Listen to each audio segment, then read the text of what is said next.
Term है molar solution, but पर ध्यान लगाइए, मोलर सॉल्यूशन, और एक टर्म है मोलल सॉल्यूशन। मोलल सॉल्यूशन, दोनों में क्या डिफरेंस है ये आप अच्छे से आज जान लीजिए। पहले आपको हम मोलर सॉल्यूशन का सारा कॉन्सेप्ट याद दिलाएंगे, अपने आप मोलर सॉल्यूशन समझ में आ जाएगा। मोलर सॉल्यूशन का मतलब आप क्या समझे हैं, एक 1 लीटर या 1000 ml के सॉल्यूशन में अगर सॉल्यूट का सॉल्यूशन में, सॉल्यूशन समझते हैं आप लोग, solute plus solvent equal solution होता है, तो सॉल्यूशन में सॉल्यूट का अगर 1 मोल प्रेजेंट होता है तो उसको हम लोग क्या नाम देते हैं, मोलर सॉल्यूशन। लेकिन मोलर सॉल्यूशन सॉल्यूशन के नहीं, सॉल्वेंट के 1 kg या 1000 ग्राम में, यानी 1 kg और 1000 gram of solvent contain, not a solution. पूरे चीनी पानी के सॉल्यूशन में चीनी के मोल का बात होगा तो वो होगा मोलर, और सिर्फ पानी में चीनी के मोल का बात होगा तो वो होगा मोलल। ये है कैपिटल एम, ये है स्मॉल एम। अब जरा सा ध्यान से समझा जाए, बट पर 1 kg और 1000 ग्राम सॉल्वेंट में अगर सॉल्यूट का 1 मोल प्रेजेंट होता है तो वो मोलर सॉल्यूशन होता है। तो what is the difference between molar and molar solution? First difference, ये पूरे सॉल्यूशन में सॉल्यूट के मोल का बात करता है, ये केवल सॉल्वेंट में।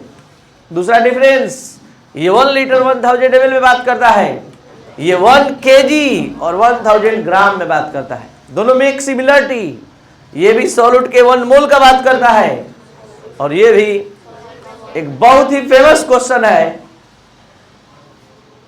Molar solution is more concentrated than molar solution, why? Molar solution ज्यादा कॉन्सेंट्रेटेड होता है मोलर सॉल्यूशन से, क्यों? आप लोगों की भाषा में मोलर सॉल्यूशन ज्यादा गाढ़ा होता है मोलर सॉल्यूशन से, क्यों?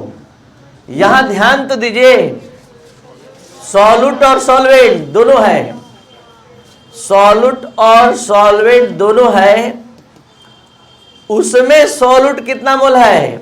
1 मोल है। तो सॉल्वेंट में केवल बात करेंगे तो कम ही सॉल्वेंट में ना सॉल्यूट का 1 मोल मिल गया, और इसमें तब तक से 1 मोल नहीं होगा जब तक कि सॉल्वेंट कितना होगा, 1 kg सॉल्वेंट होगा तब सॉल्यूट का 1 मोल डिजॉल्व होगा। और यहां पर 1 ही लीटर में सॉल्यूट सॉल्वेंट दोनों है, तो सिर्फ सॉल्वेंट का कंपैरिजन कीजिए, सिर्फ सॉल्वेंट में माइंड अप्लाई करिए कि केवल सॉल्वेंट में अगर सॉल्यूट का बात करें तो 1 मोल मिल जाएगा। तो कम ही सॉल्वेंट में ज्यादा सॉल्यूट मिलने का संभावना किसमें है? मोलर में। और इसमें तब तक से 1 मोल सॉल्यूट का नहीं मिलेगा जब तक से 1 kg सॉल्वेंट अवेलेबल नहीं होगा। तो कम ही सॉल्वेंट में ज्यादा सॉल्यूट जिसमें रहेगा उसी को तो मोर कॉन्सेंट्रेटेड कहेंगे। तो यहां पर यानी कम ही पानी में ज्यादा चीनी रहेगा तो आप क्या कहेंगे उसको? हाईली कॉन्सेंट्रेटेड है। तो यहां कम ही पानी में ज्यादा शुगर प्रेजेंट होने का पॉसिबिलिटी बनता है, यानी सॉल्यूट बनता है।